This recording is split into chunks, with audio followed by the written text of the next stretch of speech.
Joining us now is Anu, an artist, a wonderful, vibrant person, and we're here to talk about Sea of Visibility. Ta-da! Sea of Visibility. Anu, thank you for being here. Sea of Visibility, tell me why you decided to start that and how art can be healing.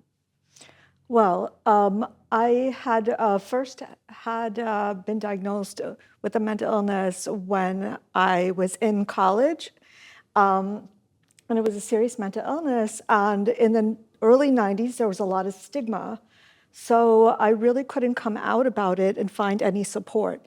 C is spelled SEA, which means support expression through the arts. I feel that support is extremely important, especially when there is a mental health condition, and it has been lacking due to stigma, which is something we fight. So luckily, I was an artist and was able to use my painting practice to give me company through very isolating years. And I could also express how I felt about my mental illness and any experience through my art, really. I'm really glad that it has become more of something that people are open about. We started Sea of Visibility in 2019, and that was before the pandemic. I came out about it in 2018 after actually having a good amount of success in the arts. So I felt that I could use that platform to dispel stigma, because too many people who were seen as mentally ill were seen in a terrible light. And I was actually doing good things in the community. And if you're going to talk about a group of people, you should show all the people who are in it, not just some.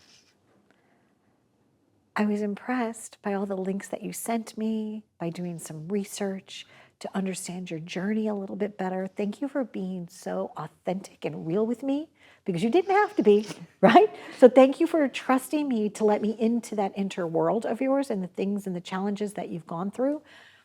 It's interesting, when I look at your art, beautiful. Your work is Thank you. spectacular, right? And so when you can get to that level of awareness for something that people can appreciate in you, and you're able to just call them out on the fact that, hey, listen, please don't judge me. If you want to accept me for my art and you like my art, I want you to like the person behind it, right? So you were able to almost like unveil the fact that you had been dealing with this mental illness. And then also when the accident came, I also had the traumatic brain injury. I was able to get back to some kind of work, some kind of with the mental illness, and stabilize and get the right medicine. I really feel it's important that people don't discount medicine and traditional therapies, though supportive therapies, other Eastern therapies, I'm very much support, but it's important that people do take care of it. I feel that if the stigma stays up, people won't take care of their mental health, and they'll think badly of themselves, and if they do, then they won't get better. It's just like anything else. If you had, a treatable illness of anything else, you would do it. This one people don't treat because of it. But the head injury also was an issue. My right frontal lobe and right temporal lobe don't work, which are responsible for immediate and short-term memory. But this is something that's ingenious about people with disabilities. We are very innovative. Yes. You find a way, right? Exactly. You can kind of create new pathways for yourself in your brain, and you can rewire things, and you're very resourceful, and you are a champion for yourself. Yes. But I'm always a sharer, and that was my personality all the time. And it seemed, there's three reasons. One of my students was very upset about not being able to come out well, he didn't say it that way. He said that he was so glad to be in my classes. He was really doing well, but was crying because he said he wouldn't be able to pursue this at all, pursue art after he has a disability. Then I realized I was doing a disservice. That was a big reason that I was doing a disservice to my students who didn't see themselves in society. And so I came out for them, but then I realized society really wasn't necessarily up to having us included in the workforce or in anything. There's not enough flexibility in workforces. When the pandemic happened, yes, we were able to expand workforces to include everyone to be able to work. That could have happened prior. We could have had virtual work days that would include many people. There are ways to be flexible that can increase productivity. And so this kid definitely put me in my place. And now that's what you're doing. You're helping people find sometimes gainful employment as artists. Yes. Because you're giving them the opportunity, you're showing them that it is possible because you have art that has sold. They can have art that sells, right? Yes. Even in a small way, but they can be a working artist. Yes, right now we mostly volunteer. We're accepted as volunteers. I think if what organizations and companies do for us to be able to volunteer, they would do for us when we want to work, I think that would be fair. That's wonderful. So it's SEA of Visibility. it's all about that, right? And I wanted to tell you thank you for coming on today. You know, I know it's sometimes not easy when somebody says, "Oh, we're going to put you on TV and it's going to air in all these places," and it makes people nervous. But thank you for trusting me to share your story.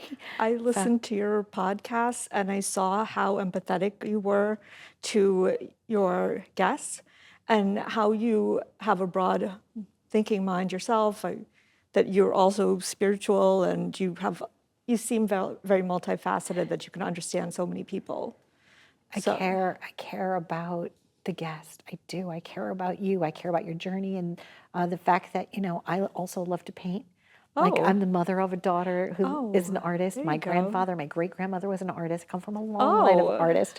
So when I saw your beautiful work and what you were doing and how you were trying to help people heal and move forward, no matter what their challenges are, and the fact that you've overcome so much. If one thing happened to you, Anu, okay, but it was multiple things that you've gone through in your journey, Yeah. and yet you're still here to be a champion for yourself, to be a champion for others, and that art can be healing, and it can find a pathway. So thanks for being here. Absolutely. May I thank all the people who have been on this journey with me. I know there's just so many. Cindy Hand is here with me today. She has acted as my emergency contact even when this breaks families up, even mental health, invisible disabilities such as traumatic brain injury.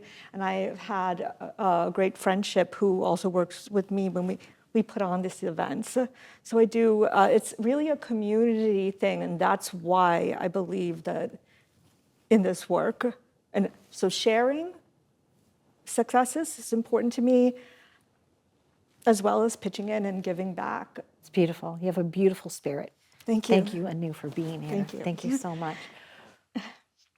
If you are someone that is facing any challenge, whether it's mental health issue or any challenge whatsoever, sometimes art can be that opening, you know, that key to open the door to a new beginning for you. So please go to this wonderful website, you know, and you know, see visibility, be seen, you know, allow yourself to be seen, allow your family to be seen. It doesn't have to ruin your family. Maybe art could be the therapy or at least a component of it. Thank you for watching.